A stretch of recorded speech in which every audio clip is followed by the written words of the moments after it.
Es un hecho que nos afecta a todos. El precio de la gasolina está en máximos históricos y llenar el depósito del coche nos cuesta casi el doble de lo que nos costaba hace apenas 2 años. Estos máximos históricos de la gasolina deberían coincidir con los máximos históricos del precio del petróleo.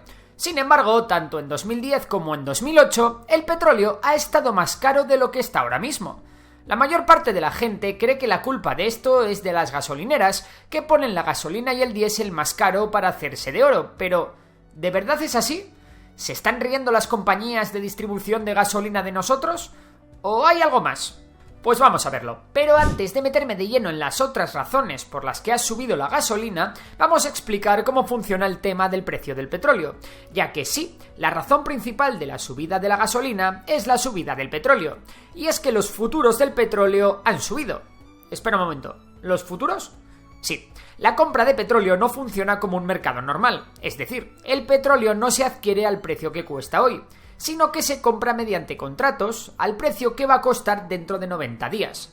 Esto se hace para que los compradores tengan cierta protección ante la volatilidad, puesto que desde que tú compras el petróleo van a pasar 90 días hasta que te lo entreguen, y en ese tiempo podrás revender ese contrato de compra a otra persona. Por ello, en cuanto hay una noticia que genera un mínimo de incertidumbre, como ha podido ser la guerra de Ucrania, el precio se eleva súper rápido, ya que todo el mundo quiere comprar para estar servido en los próximos meses. El problema es que, como esta incertidumbre suele durar meses, el precio baja muy lentamente. Todo sería perfecto si no fuese porque este sistema llama a los especuladores. ¿Por qué? Pues porque un especulador que quiera ganar dinero con la subida del precio del petróleo no tiene que comprar el petróleo, almacenarlo, esperar a que el precio suba y entonces venderlo y enviarlo, sino que simplemente puede comprar un contrato de futuros y después vender el contrato antes de que venza. Haciendo esto, los especuladores están sacando provecho del mismo aumento del precio sin todo el esfuerzo logístico anterior. Esto explica por qué cuando en marzo de 2020 estalló la crisis del COVID, el petróleo llegó a tener precios negativos, ya que un montón de especuladores tenían futuros del petróleo que nadie quería, puesto que los aviones, los coches o los barcos apenas se movían y no gastaban. Como estos especuladores no tenían dónde almacenar este petróleo y los contratos de futuros iban a vencer, comenzaron a pagar a las empresas con grandes almacenes para que se quedasen con todo ese petróleo. Una locura. Pero bueno, como os decía al principio del vídeo, el aumento del precio del petróleo no es el único que ha movido el precio de la gasolina. Entonces, ¿qué más hay detrás de esto? Lo primero es el coste del refinado del petróleo. Pues sí, la materia prima, es decir, el petróleo, no es lo único que ha subido.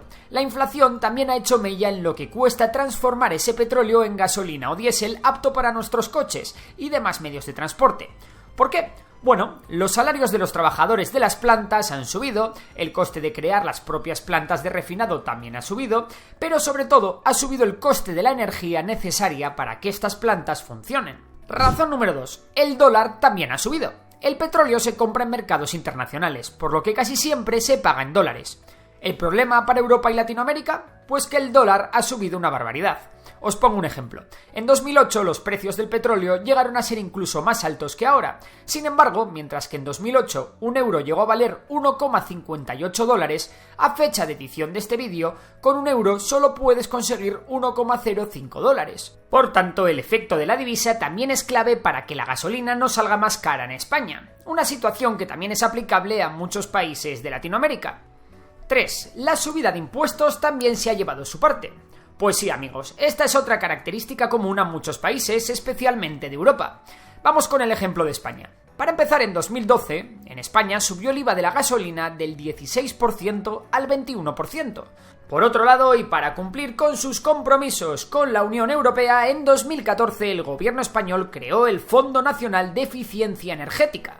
Este fondo se encarga de financiar programas de eficiencia energética, como ayudas a la rehabilitación de edificios, ayudas a empresas del sector industrial para que gasten energía de forma más eficiente o para mejorar la eficiencia del alumbrado público. El problema es que este fondo se financia en parte con impuestos que le meten a la gasolina y el diésel, cerca de 2,5 céntimos por litro. Por si esto fuera poco, ahora llega lo gordo. Para desincentivar el uso del diésel y la gasolina, para incentivar que la gente utilice energías más limpias y sobre todo para recaudar, se creó el impuesto sobre hidrocarburos. La media del impuesto sobre hidrocarburos en Europa se sitúa en 0,55 euros por cada litro de gasolina y 0,42 euros por litro de diésel. En España es algo inferior, de 0,47 euros la gasolina y de 0,37 euros por litro de diésel. Pero igualmente en España se ha incrementado en los últimos años. Y es que sí, aunque nos parezca increíble a pesar de todo, España es uno de los países de la UE con menores impuestos al combustible. 4. Lamentablemente, bajar el precio de la gasolina no va a ser tan fácil como suprimir estos impuestos, y aquí es donde entra la codicia de las distribuidoras. ¿Por qué ocurre todo esto? Por un fenómeno económico conocido como la elasticidad de la demanda, y es que la gasolina y el diésel tienen una demanda muy elástica, es decir, aunque el precio suba, los consumidores continúan demandando combustible, y por cada 1% que el precio de los combustibles sube, son muy pocos los consumidores que dejan de repostar. Las empresas que tienen gasolineras lo saben y son conscientes de que los consumidores están dispuestos a pagar por estos precios, por lo que están poco incentivados a bajarlos de forma rápida. Además, lamentablemente, el mercado de las gasolineras es un mercado bastante poco fragmentado, en el que muy pocas empresas se reparten la mayoría de las gasolineras de España, por lo que tienen fácil pactar precios. Y alguno me diréis, ¿pactar precios? ¿Eso no está prohibido? Sí, pactar precios entre competidores, es decir, actuar como un cártel, está prohibido, pero esto no quiere decir que no se haga de forma directa o al menos indirecta. Afortunadamente, las gasolineras low cost han roto este status quo bajando sus márgenes y aportando algo de competencia al mercado. Y así llegamos a la última razón: el precio de transportar el propio petróleo o la propia gasolina. A medida que los precios del petróleo y de los combustibles han subido, el precio de transportar ese mismo petróleo o esos mismos combustibles también se ha incrementado, iniciando una especie de círculo vicioso que no hace más que empeorar la situación. Por último, vamos con las soluciones. ¿Qué se podría hacer para bajar a corto plazo el precio de la gasolina? La primera es obvia: encontrar una solución para el conflicto de Ucrania que permita levantar las sanciones a Rusia. Si esto no es posible, levantar sanciones a otros productores de petróleo, como lo que se ha hecho con Venezuela o como se puede hacer con Irán. Esto sería otra gran opción. Otra sería presionar a los países productores de petróleo, especialmente a los países miembros de la OPEP, para que aumenten su producción y así pueda bajar el precio del crudo. También se bajarían los precios reduciendo los impuestos sobre los combustibles, pero esto no serviría casi de nada si no se limita el precio o el margen de las gasolineras, lo cual entraría en conflicto con las teorías más liberales de la economía. Otra opción sería apreciar el euro como divisa, pero el precio a pagar sería ser menos competitivo a la hora de exportar nuestros bienes y servicios, ya que al resto del mundo le saldrían mucho más caros nuestros productos.